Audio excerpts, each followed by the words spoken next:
अभी विवाह करने, जैसे विवाह संपन्न होने के लिए आया, उस टाइम पर सुंदर कई धेनुओं का, गायों का अलंकृत करा करके दान देता है।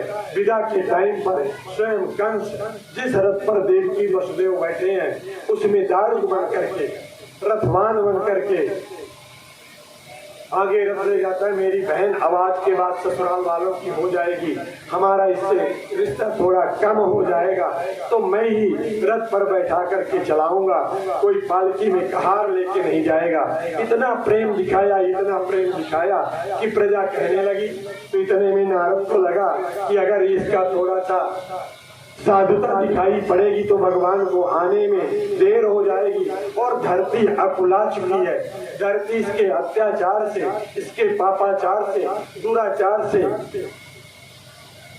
ग्रसित होकर के ब्रह्मा के पास पहुंची और कहती है कि ब्रह्मा, या तो तुम उपाय करो, नहीं तो मैं रसातल में चली जाऊंगी इन पापियों के कारण।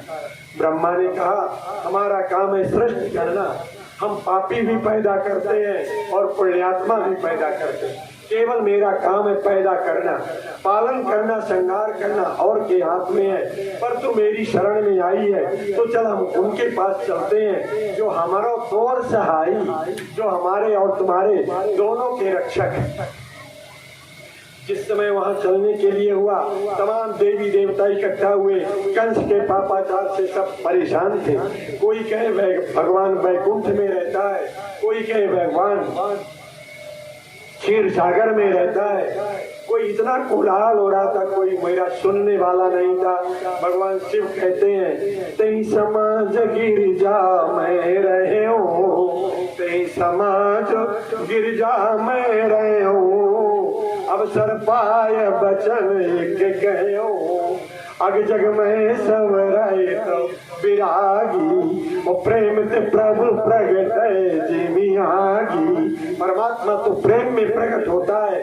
और भगवान ने कहा, मैं ब्रज में जन्म लेने वाला हूँ, सब ब्रज जितनी देवताओं की पत्नियां हैं जाकर के गोपिकाएं बन जाएं, और जितने देवता हैं वो गोप बने। मैं नंद यशोदा के यहाँ आऊंगा बाल लीला करने के लिए। आज जब देवकी को लेके चला, जब थोड़ा उसकी करुणा को देखा तो भगवान ने आकाशवाणी कर दिया, अरे मूर्ख, जिस बहन को तू इतने प्रेम के साथ विदा करा करके ले जा रहा है, इसका 8वां गर्भ तेरा काल होगा, इसका 8वां गर्भ तेरा हंता होगा। कंस ने सोचा, न रहेगी बांस न बजेगी बांसुरी। तुरंत ही मान से निकाला तलवार, देवकी की चोटी पकड़ा, मारा, गर्दन में मारने के लिए उद्धृत हुआ, तैयार हुआ वसुदेव। और देवकी कुछ नहीं बोल रही है, देवकी नीचे सिर किए बैठी है। आज की माई दाई होती ना तो पच को वहीं आज उठा दे। तुम देख नहीं रहे हो अभी हम क्या नुकसान किया, इसका तलवार मार रहा है। तो तुरंत पतिदेव उलझ जाते और तलवार पहले वसुदेव को लगती है। देवकी कुछ नहीं बोली, चुपचाप बैठी है। परमात्मा को रक्षा करना होगा तो करेगा, कोई न कोई उपाय रचेगा। ये बात मैं कल परसों 2 दिन कह चुका हूँ। वसुदेव ने देखा ये तो देवकी पर आन पड़े हैं। हे भोजराज कंस, तुम इतने बड़े प्रतापी राजा हो, अभी तुम्हारे बहन के हाथ का कंकड़ नहीं छूटा है, अपने ससुर के घर तक नहीं पहुंची है, और तुम मार रहे हो। तुम्हारा कलंक लगेगा तुम्हारे ऊपर, तुमको ये कृत शोभा नहीं देता। तुम ही बताओ वसुदेव, जिसका गर्भ मेरा काल हो उसको बचने देना चाहिए। अरे जब न देवकी जब न रहेगी तो कहाँ से पहला होगा और कहाँ से 8वां होगा, इसलिए मैं इसको मार रहा हूँ। बोले नहीं मत मारो, तुम्हें कलंक लग जाएगा। अगर तुम ये कहो कि मुझको इसका 8वां गर्भ मारेगा, पहला गर्भ मारेगा, अगर ना भी मारे तो भी मृत्यु को बेच जाना पड़ेगा मेरे भाई। ऐसा कोई माई का लाल नहीं। मृत्युर जन्मता हम वीर देन सहजायते, भागवत का श्लोक है। मृत्युर जन्मताम वीरो देहेन सहजायते। जिस समय किसी प्राणी का जन्म होता है उसी समय उसकी मृत्यु भी जन्म ले लेती है और पकड़े रहती है चोटी को, मौका देखती है, और जब उसका समय आ जाता है तो डस लेती है। मृत्युर्जन्मताम वीरो देहेन सहजायते। जैसे ही देह धारण करता है वैसे उसकी मृत्यु उसके पीछे पीछे चलती रहती है। मौका पाने पर डस लेती है, इसलिए मरना तो ध्रुव सत्य है। कोई आज मरेगा, कोई कल, कोई 1 बरस बाद, कोई 10 बरस बाद, लेकिन जो इस धरती पर आया है उसको जाना तो पड़ेगा। कोई अजर अमरों के यहाँ नहीं आता। इतने पर भी कंस नहीं मानता तो महाराज वसुदेव ने सोचा अभी तो डेकाड्रान का इंजेक्शन देकर के इसके प्राणों को बचाया जाए, फिर देखा जाएगा। उन्होंने कहा तुमको देवकी से तो कोई भय नहीं है? बोले देवकी से नहीं, इसके गर्भ से है। तो बोले जैसे ये पहले बेटे को जन्म देगी कि न देगी, अगर कदाचित जन्म देगी तो मैं तुम्हारे सामने रख दूंगा मांस का 9 महीने का एक मांस का लोथड़ा तुम्हारे जैसे प्रतापी राजा का क्या बिगाड़ लेगा। उस समय चाहे तो तुम मार देना, चाहे बचा लेना।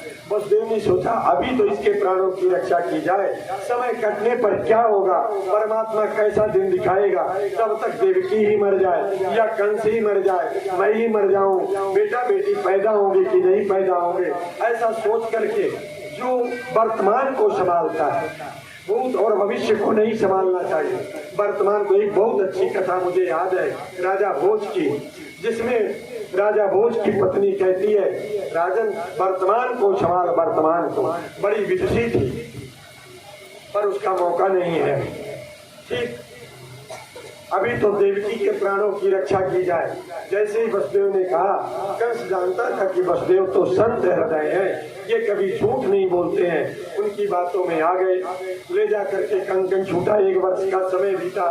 देवकी ने पहले बालक को जन्म दिया, प्रथमम जायमाने चा, पहले बेटे को जन्म दिया।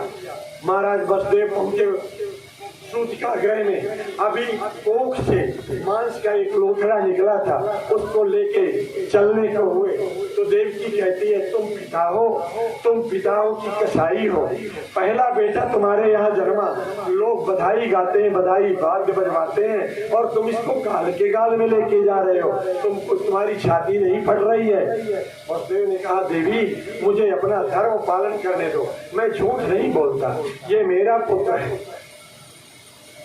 लेके चल देते हैं। देवकी रोती चिल्लाती बिलखती रह जाती है। पहुंचे जाकर के उस मांस के लोथड़े को देखकर कंस को थोड़ा दया आ गई। बोले ये क्या मेरा बिगाड़ेगा, ले जाओ, मुझे तो 8वें गर्भ से मतलब है। लेकिन चल दिए तो नारद को लगा कहीं थोड़ा सा करुणा आ रही, कुछ अच्छे काम करने लगेगा तो भगवान को आने में देर होगी। पहुंचे, एक 8 रेखाएं खींचा गुलाई में, और जिस रेखा को से गिना में उसके पीछे वाली 8वीं हो जाए। इस तरह से 8 रेखाएं 8वीं थी, 8 रेखा पहली थी। तुम नहीं जानते हो भोजा, पता नहीं कौन सा 8वां है कौन सा पहला है। उसकी बुद्धि चकरा गई। हाँ महाराज आप ठीक कहते हो। तुरंत एक दूत को भेजा, मंगवाया, और वसुदेव सोच ही रहे थे कि ये आत्ताई अभी वापस कर दिया है, पता नहीं फिर मंगवा ले। और तुरंत ही मंगवाया, एक पत्थर पर पटका, प्राण पखेरु चले गए। इस तरह से 6 बालकों को मार डाला। हरिओम पंचामृत लाए हैं, पंचामृत बना लाई हो, इनका श्रृंगार उतार करके उस पंचामृत में डुबो दो, तो ये गर्भ में चले जाए। महाराज आप आओ दोनों जन, छोड़ो आकांक्षा, ज्यादा बड़े बर्तन में है ना, बड़े कटोरा में ये मूर्ति डूब जाएगी।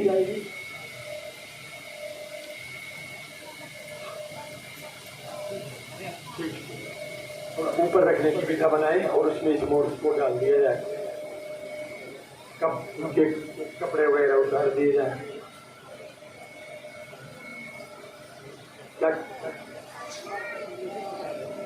मेरा जो तुमको करना हो, थोड़ा सा रूपक बना लेते हैं। मैं तो कथा कहता हूँ, कथा में प्रकट करता हूँ, पर बना लो, नहीं कल लोग कहने लगेंगे कि कैसे पंडित जी आए हैं। भगवान ने सोचा इसको ये मार तो सकता नहीं, क्या उपाय किया जाए। तो भगवान क्षीर सागर में बैठे बैठे अपनी योग माया को बुलाया। बोले देवी तुम ब्रज में चली जाओ, इस समय वसुदेव और देवकी के गर्भ मेरा अंश शीश विराजमान है, तुम उस गर्भ को निकाल लो और वसुदेव की पत्नी जो इस समय रोहिणी नंद बाबा के यहाँ गोकुल में है उनके उदर में डाल दो। अगर तुम मेरा ये काम कर दोगी तो लोग तुम्हारी बड़ी पूजा करेंगे, सुंदर हार चढ़ाएंगे, पुष्पों के सुंदर श्रृंगार करेंगे, तुमको चोला चढ़ाएंगे, तुम्हें साड़ी चढ़ाएंगे, 16 श्रृंगार करेंगे, आदि आदि। तुम्हारे कई नाम होंगे, कोई तुम्हें गिरजा कहेगा, कोई अंबिका कहेगा, कोई काली कहेगा, कोई दुर्गा कहेगा, कोई भवानी कहेगा। तुम्हारी परिक्रमा करके अपने मनोवांछित फल को प्राप्त करेगा अगर तुम मेरा काम कर दो तो। वो योग माया भगवान को प्रणाम करके परिक्रमा करके आती है और 7वें गर्भ को देवकी के गर्भ से निकाल करके रोहिणी के गर्भ में ले जा करके स्थापित कर देती है। जैसे ही दूसरे तीसरे दिन देवकी को कंस ने देखा, बोले क्या हो गया, इस बार तो इसका पेट खाली हो गया। लोगों ने बताया, अभी थोड़ी देर लगेगी, बैठ जाए। लोगों ने बताया कि कंस ने इतना धमकाया, इतना डरवाया कि देवकी का गर्भ नष्ट हो गया, गर्भ गिर गया। किसी को पता ही नहीं चला। ये तो भगवान और उसकी माया की माया थी जो देवकी का गर्भ रोहिणी के गर्भ में पहुंच गया। अब 8वीं बार स्वयं भगवान आते हैं गर्भ में, गर्भस्थ होते हैं। जैसे 8वीं बार देवकी के गर्भ में आए तो देवकी की चमक बढ़ गई। देवकी की चमक को देख करके कंस ने सोचा, अभी तक 7 बालकों को इसने गर्भ में रखा लेकिन कभी इतनी सुंदर नहीं हुई। आज तो इसके सामने सूर्य की किरण भी फीकी पड़ रही है। उसने सोचा इसको यूं छोड़ना नहीं है, तो ले जा करके कारागृह में बंद कर दिए। हाथों में हथकड़ी डाल दिया, पांवों में बेड़ियां डाल दिया, जितना इनका वजन था उससे ज्यादा कहीं लोहा इनके अंग में डाल दिया। 7 परत के अंदर 7 दरवाजे के अंदर करवा दिया, बड़ा कड़ा पहरा लगवा दिया कि कहीं से निकलने न पावे। भगवान का जब गर्भ का समय पूरा हुआ, भादों का महीना आ गया, रोहिणी नक्षत्र आ गया। उस नक्षत्र में पूरा का पूरा आकाश निर्मल हो गया। भादों के महीने में आकाश निर्मल नहीं होता, नदियों का जल थावर होता, ललचर होता है, पर वो निर्मल हो गई। आकाश में बादल आया करके धीरे धीरे आपस में टकराने लगे, मानो आकाश में नगाड़े बढ़ने लगे, गड़गड़ की आवाज होने लगी। जायमाने निशीथे अर्धरात्रि का समय आ गया, रोहिणी नक्षत्र आ गया, बड़ा मंगलमय समय आया। भगवान के प्रकट होने का अवसर आया तो काल भी परम मंगलमय हो गया। शब्दों को सुनिएगा, काल माने समय होता है, पर काल माने काल होता है और काल कभी सुंदर नहीं होता। पर जब परमात्मा के जन्म का समय आया तो वेद व्यास या सुखदेव जी महाराज इस समय को काल शब्द से संबोधित किया है कि काल भी सुंदर हो गया। परमात्मा के सामने सब सुंदर हो जाते हैं। कारागृह में बंद है, भगवान के प्रकट होने का जब समय आया, देवकी को भी बड़ी प्रसन्नता है। यद्यप इनके वजन से ज्यादा वजन लोहे का पड़ा हुआ है, उस कष्ट को भूल जाती है। जब वो बेटे को जन्म देती है माता तो इतनी पीड़ा होती है, इतनी पीड़ा होती है कि मृत्यु से करोड़ गुना 100 बिच्छुओं का डंक एक बार किसी प्राणी को एक साथ कटवाया जाए, जो वेदना वो होती है, जो बड़े अंगार में पैर रख जाए, जिस तरह की छटपटाहट होती है, उस तरह जब माँ बेटे को जन्म देती है तब पीड़ा होती है। प्रसव पीड़ा इतनी भयंकर होती है, पर बेटा जन्मा है तुरंत ही बधाई गीत गाने जाने लगते हैं, सेकंडों में भूल जाती है। इतना बड़ा कष्ट सह करके बेटे को जन्म देती है। तभी तो शास्त्र कहते हैं माँ के ऋण से उऋण नहीं हो सकता कोई, माँ के ऋण से कोई उऋण नहीं हो सकता। जन्म का समय आया, महारानी देवकी को भी कोई पीड़ा नहीं हुई, क्योंकि यहाँ कोई साधारण पुरुष तो पैदा होने वाला है नहीं, यहाँ तो उस तरह का बालक जन्मा है। ऐसा है, सुनिएगा। समद्भुतम बालक मम्बुजे क्षणम चतुर्भुजं शंख गदायुधारुषं श्रीवत्सलक्ष्मं गलशोभकौस्तुभं पीताम्बराचन्द्रपयोधिशोभगं महार्वैदूर्य किरीट कुण्डलं तुषापरिधंसहस्रकुन्तलम् उद्दामकाङ्क्षां गदकङ्कणादिविरोचमानं वसुदेवयच्छतो तमद्भुतं बालकमम्बुजेक्षणम्। उस सूतिकाग्रह में जहाँ इतना अंधकार है लेकिन देवकी के पेट के आलोक का प्रकाश उस सूतिकाग्रह को आलोकित करता है। बंदी खाने में गर्भस्थ परमात्मा की स्तुति करने के लिए ब्रह्मा आते हैं, विष्णु आते हैं, शिव आते हैं, किन्नर आते हैं, गंधर्व आते हैं, यक्ष आते हैं, अपनी अपनी स्तुति कर करके गर्भ स्तुति कर करके चले जाते हैं। कोई 7 मंत्रों में, कोई 16 मंत्रों में, सहस्र शीर्षा पुरुषा सहस्राक्षर सहस्रपाद, इतनी सुंदर सुंदर स्तुतियां गा गा करके सब जब देवता चले जाते हैं तब उस अद्भुत बालक को महाराज वसुदेव देखते हैं। उस अद्भुत बालक को देख करके देवकी कांपने लगी, अभी कंस आएगा मेरा भैया और मार डालेगा। भगवान ने कहा माँ तुम अब मत डरो, मुझको कुछ लीला करनी है, नहीं तुम्हारे भैया कंस को अभी मैं सेकंडों में उसका उद्धार कर दूं, पर मुझको कुछ लीला करना है माँ। 2 मिनट बैठिए शांति से, बढ़िया, फिर इसके बाद सब बताते हैं। जिन लोगों को जल्दी होगी न सुनना होगा उससे मैं हाथ जोड़ लूंगा, प्रणाम कर लूंगा। सुनिए, भगवान की चरित्र को सुनना अति आवश्यक है। जिस समय भगवान चतुर्भुज रूप में प्रकट होते हैं उस समय वसुदेव के आनंद का पारावार न रहा। देव के लिए एक क्षण के लिए ऐसी प्रकट हुई जैसे कभी कभी सावन भादों के महीने में काले काले मेघों के बीच में पीली पीली बिजली चमक जाती है। अच्छा, बंदूकें पहले चलने लगी, अरे पैदा तो हो जाने दो।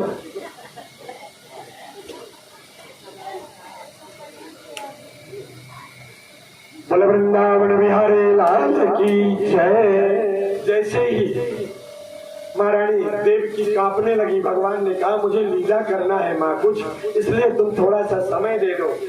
बोले अच्छा, तुम निर्भीक हो जाओ, डरो मत, तुम्हारा अब कुछ न बिगड़ेगा। अभी तक जो होना था तुम्हारे साथ हो गया, लेकिन अब कुछ नहीं हो सकता है। कैसे नहीं हो पाएगा? 7 दरवाजे के अंदर हैं और बड़े बड़े पहरेदार बैठे हैं, हमारी माया से सब के सब सोए हुए हैं, कुछ नहीं होगा, तुम निर्भय हो जाओ और मुझे अपनी लीला करने दो। तब देवकी हंसते हुए कहती है कि तुम कौन हो? तो 3 जन्म का वृत्तांत बतलाते हैं। तपस्या कर करके तुमने मुझे पुत्र रूप में मांगा था, पर मैंने तुम्हें पुत्र रूप में आकर के प्रकट हुआ। गोकुल में नंद बाबा की पत्नी और नंद बाबा भी तपस्या किए थे और उनको मैंने बाल लीला दिखाने का वचन दिया था, इसलिए मुझे गोकुल जाना है। पर मैं माँ तुम्हारा पुत्र बन करके आया हूँ वात्सल्यता पाने के लिए। देवी की मैया हंसने लगी, बोले कोई बाप को वात्सल्यता प्रदान करता है? इतने बड़े चतुर्भुज रूप में 16 वर्ष के हो, तुमको कौन अपना दूध पिलाएगा? तो बोले क्या करें? बोले छोटे बन जाओ। तो छोटे बन गए, 2 हाथों को हटाया, बोले अब रो, तो रोने लगे। सुन बचन सुजाना रोदन ठाना, सुन बचन सुजाना रोदन ठाना, कोई बालक सुर भूपा, वही बालक सुर भूपा। बड़ी हंसी आई देवकी को। ब्रह्मांड निकाया निर्मित माया, रोम रोम प्रतिवेद काय। तीनों लोकों को प्रकट करने वाला, जिसके रोमे रोमे में करोड़ों करोड़ों ब्रह्मांड वास करता हो, सो ममोरवासी। देवकी कहती है जो जगत का नियंता है, जगत का करुणा पालनहार है, जो जगत का नायक है, सो ममोरवा, वो हमारे पेट में कैसे समाया होगा? सो ममोरवासी या उपहासी। यह तो एक मजाक है कि इतना बड़ा विराट स्वरूप रखने वाला परमात्मा हमारी कोख में कैसे समाया रहा होगा। सो ममोरवासी या उपहासी, सुनत धीर मति थिर न रहे, पर उपजा जब ज्ञाना, परमात्मा का जब दर्शन हुआ, उपजा जब ज्ञाना प्रभु मुस्काना, चरित्र बहुत विधि कीन चाहे। मुझे बहुत चरित्र करना है माता, इसलिए भगवान छोटे बनते हैं, कहते हैं माता मैं अभी रोऊंगा नहीं। बोले हाँ लाल मत रो, क्योंकि मैं आया हूँ माखन मिश्री खाने के लिए। और मामा सुन लेगा रोना। जब मैं त्रेता में रोया था, तो अयोध्या की सखियां आई थी बधाई लेकर के नाचते गाते हुए, और यहाँ कदाचित रो दिया तो मामा बंदूक लेकर के तलवार लेके आ जाएगा। इसलिए मैं अभी रोऊंगा नहीं, चाहे तुम जितना कहो। रोऊंगा मैं जा करके नंद बाबा के यहाँ, तुम मुझको गोकुल पहुँचा दो। कैसे पहुँचाऊं लाल? देख नहीं रहे हो हाथों में हथकड़ियां, पांवों में बेड़ियां पड़ी हुई हैं। भगवान ने कहा उपाय करो, थोड़ा सा कोशिश करो, कोई विपत्ति आ जाए। कथा ये कहती है हाथ में हाथ नहीं रखना है, तब भी कोई न कोई उपाय करो, परमात्मा रास्ता खोल देगा। जैसे ही लेके चलने को हुआ, हाथों की हथकड़ियां टूट गई, पांवों की बेड़ियां टूट गई। सारे पहरेदार जो माया के वशीभूत होकर के इतनी गहरी निद्रा में सो गए। महाराज वसुदेव उस छोटी से बालक को लेकर के एक बांस की टोकनी में कटी फटी टूटी फूटी में लेकर के चल देते हैं। बाहर जैसे निकले तो नील कमल की समान छोटे से नन्हे बालक को देखा। बादलों ने सोचा इसका रंग तो हमारे जैसा है, तो मैं अपनी प्रसन्नता कैसे व्यक्त करूं। तो नीले नीले काले काले मेघ दल की समान भगवान कृष्ण और मेघ भी काले काले आपस में धीरे धीरे रगड़ खाएं तो ऐसा लगे जैसे नगाड़ा बज रहा हो। और तुरंत ही फूलों की वर्षा क्या करे, तो मंद मंद छोटी छोटी बूंदें पड़ने लगी, जिससे भगवान के ऊपर अपना प्रेम प्रदर्शित करने लगे। शेषनाग ने सोचा मैं कब काम आऊंगा, तो तुरंत ही 1000 फन से खड़े हो गए। भगवान के एक बूंद न पड़े। आगे बढ़ते तो जमुना पूरी तरह से उमड़ी हुई है, क्योंकि आज उसका पति आ रहा है। भले बालक बना, लेकिन जमुना का पति आ रहा है, उसने भी अपना पूरा विराट रूप धारण किए हुए है। भगवान ने सोचा बाबा लेके जा रहे हैं और ये तो विकराल रूप धारण किए हुए मुझको छूने के लिए, पाने के लिए। तुरंत ही है तो अभी मांस का लोथड़ा, लेकिन पैर बढ़ा करके यमुना को स्पर्श किया। बोले थोड़ा ससुरेला जात हो जा, छोटी हो जा। तुरंत यमुना, जैसे भगवान राम को समुद्र ने रास्ता दिया, उसी तरह यमुना ने भी भगवान वसुदेव को जाने का रास्ता दे दिया। यहाँ हुआ क्या था, महारानी यशोदा को जो पुत्र पैदा हुआ, ये तो महात्माओं का प्रसाद था, उनको पता ही नहीं था, और ये सोई हुई थी। और कुछ दिन पहले इनकी ननद आई थी, इनका नाम था सुनंदा। यद्यपि ननद और भौजाई का कभी पटता नहीं है, पर यशोदा और यशोदा की ननद का बहुत प्रेम था, बहुत प्यार था आपस में।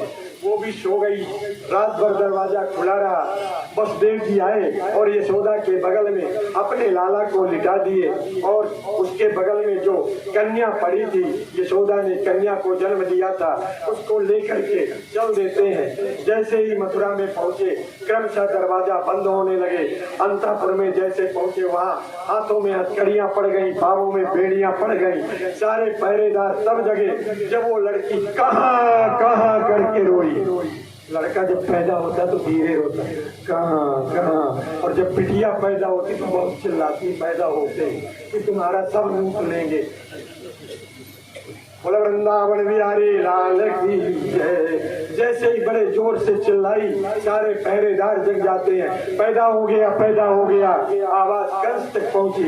कंस तुरंत ही बिना मुकुट लगाए, बिना मंत्रियों को लिए, तलवार से, म्यान से तलवार निकाल करके और चल देता है, दौड़ता हुआ आया। उस मांस के लोथड़े को लेकर के जैसे ही पत्थर पर पटकने को हुआ, तो बहन ने पैर पकड़ लिया। भैया ये एक पेट पूछनी तेरी, भांजी है, मत मार इसको, बड़ा पाप लगेगा। तूने 6 भांजों को मारा है, अब मैं बूढ़ी हो गई हूँ, कोई बेटा बेटी पैदा होगी कि नहीं होगी, कम से कम आँख की पुतली एक तो छोड़ दे, मत मार भैया, मत मार, मत अपने ऊपर कलंक लगा, मत पाप कमा। तूने 6 भांजों को मारा, ये मेरी पेट पोछनी तेरी भांजी है, भांजी को मारने का बड़ा पाप लगेगा। बिलखती रह गई, रोती रह गई, लेकिन स्वार्थी पुरुष कुछ नहीं देखता मेरे माई बाप। स्वार्थी पुरुष केवल अपना स्वार्थ देखता है। और जैसे जैसे ऊपर को उठाया, हाथ से वो कन्या छूट गई और ऊपर जा करके 8 भुजाओं में सिंह पर सवार होकर के कहती, अरे मूर्ख, तूने अपनी बहन का कहना नहीं माना, जा एक पाप और कमा लिया, अपने भांजी के मारने का पाप और अपने सिर पर रख लिया। तेरे मारने वाला तो कहीं और पहुंच गया, तेरे मारने वाला तो कहीं और पहुंच गया। आकाशवाणी को सुन करके कंस आता है, हथकड़ी छुड़वाता है, बेड़िया छुड़वाता है, बहन के चरण को पकड़ करके कहता है, बहना तो मत दुख मान, तेरे प्रारब्ध में यही लिखा था। दूसरे को उपदेश करना बड़ा सहज, लेकिन देवकी की क्या दशा रही होगी भला किसी माता से इस समय पूछा जाए, जिसके 6 बालकों को मार डाला हो, बुढ़ापे में एक कन्या जन्मी हो, अब आगे जन्म होने का कोई समय नहीं, उसको भी उसके सामने कोई मार दे, क्या दुर्दशा हुई होगी, क्या करुण क्रंदन किया होगा देवकी ने। पर माना नहीं, और वो कन्या हाथ से चिटक जाती है और कहती, अरे मोर, तूने पाप कमा लिया, जा तेरे मारने वाला तो कहीं और प्रकट हो गया। इस तरह से कह करके वो विंध्याचल में जाकर के निवास करी, नाम पड़ा विंध्यवासिनी। आज भी लोग कोई उसको कुछ कहते हैं, धूप हार बल दे करके अपने अपने मनोरथ सिद्ध करते हैं। और इधर इनको वसुदेव और देवकी को कंस छुड़वाता है, प्रातः काल अपने दरबारियों को बुला करके मंत्रणा करता है, क्या किया जाए। यहाँ तो बड़ी सुंदर बातें बोला देवकी से, लेकिन वहाँ जाके कहता है अब क्या किया जाए। मंत्रियों ने कहा, 1 माह के बीच में जो सुत जन्मे होए, 18 सकल मराय तुम आप बची न सोए। एक दिन की बात क्या है, 1 महीने में जितने बालक 84 कोष में पैदा हुए हो, उन सब को मरवा दो। अभी तक तो एक एक करके 6 मारा था, अब मंत्री कहते हैं सबको मरवा दो। 1 माह के बीच में जो सुत जन्मे हो, 18 सकल मराए तुम आप बची न सोए, उन सबको मरवा दो और पाप कमाओ। और ये स्वयं पहुंच जाते हैं नंद बाबा के यहाँ। 2 मिनट में समाप्त करते हैं वाणी को। सवेरा हुआ, सुनंदा ने देखा, पहले देखो तो सही माँ का कक्ष, अरे यार दरवाजा खुले रह गए, कोई बंद नहीं किया क्या, पहले देख लूं भाभी का कक्ष। जा करके देखा तो एक नील कमल जैसा थोड़ा सा हलचल करता हुआ यशोदा के पलंग में पड़ा हुआ है। जल्दी से गई, देखी तो लाला पैदा हुआ, हो गया करके चिल्लाई बड़े जोर से, थाली उठाई पर नहीं बजाई। दौड़े सब गोपियां, क्या हुआ? बोले कुछ नहीं हुआ, पहले मेरे भाई को बताओ कहाँ है, नंद बाबा कहाँ है। बोले वो तो गौशाला में बैठे माला जब चटका रहे हैं, माला में मंत्र पढ़ रहे हैं, अभी तो हुआ नहीं, आगे क्या होगा, अभी तो हुआ नहीं, आगे क्या होगा, अभी तो हुआ नहीं, आगे क्या होगा। दौड़ के गई, भैया यहाँ तुम क्या कर रहे हो, मैं तब से बहुत देर से तुमको ढूंढ रही हूँ। नंद बाबा को लगा यशोदा को कुछ न कुछ तो जरूर पैदा हुए, बता बहना जल्दी से क्या हुआ है। बोले नहीं बताऊंगी। बोले बता जल्दी, 80 वर्ष का डोकरा हूँ, कहीं हार्ट अटैक ना हो जाए, जल्दी बता क्या हुआ। बोले हमें इनाम में क्या दोगे। कमर से तुरंत ही चाबी निकाली तिजोरी की, जो इच्छा हो ले ले, सारा का सारा तेरा, पर बता दे कहीं हार्ट अटैक ना होने पावे, बता क्या हुआ। बोले भैया तेरे घर लाल हुआ है, तेरे घर लाल, वो पारावार न रहा नंद बाबा का। अरे जुग जुग जीवेरी यशोदा मैया, तेरो ललना जुग जुग।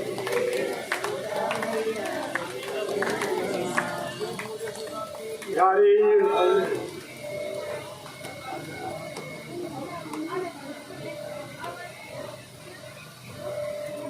सरपंचा वाली बात नहीं होगी, भगवान का प्रागट्य होगा।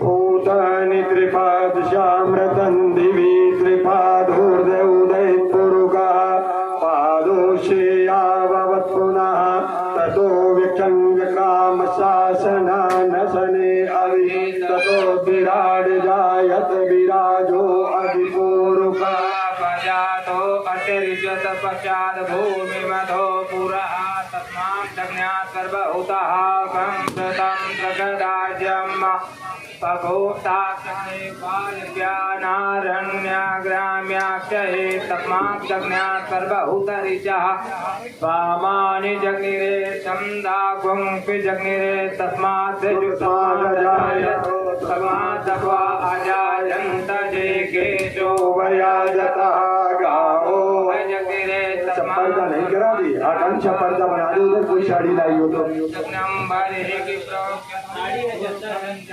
कुछ भी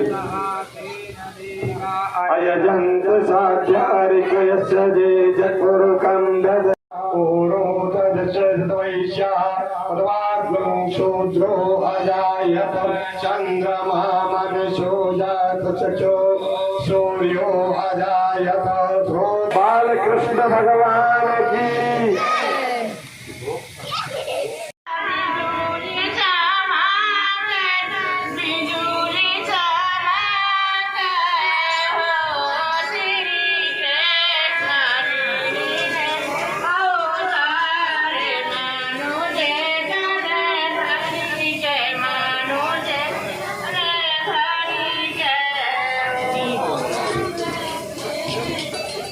हेलो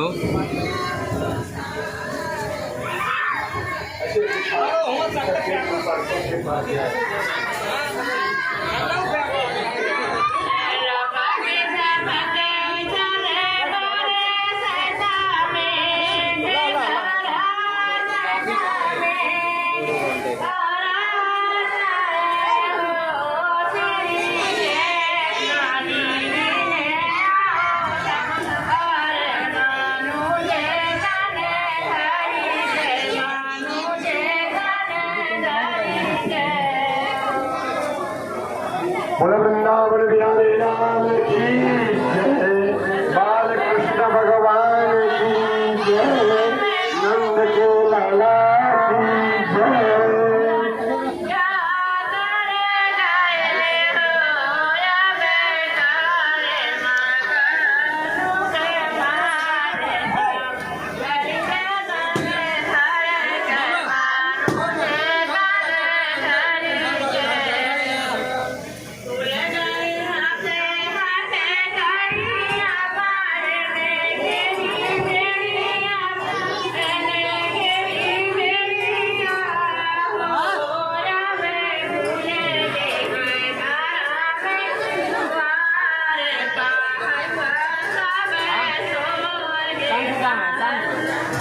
हरि ओम इदं नवे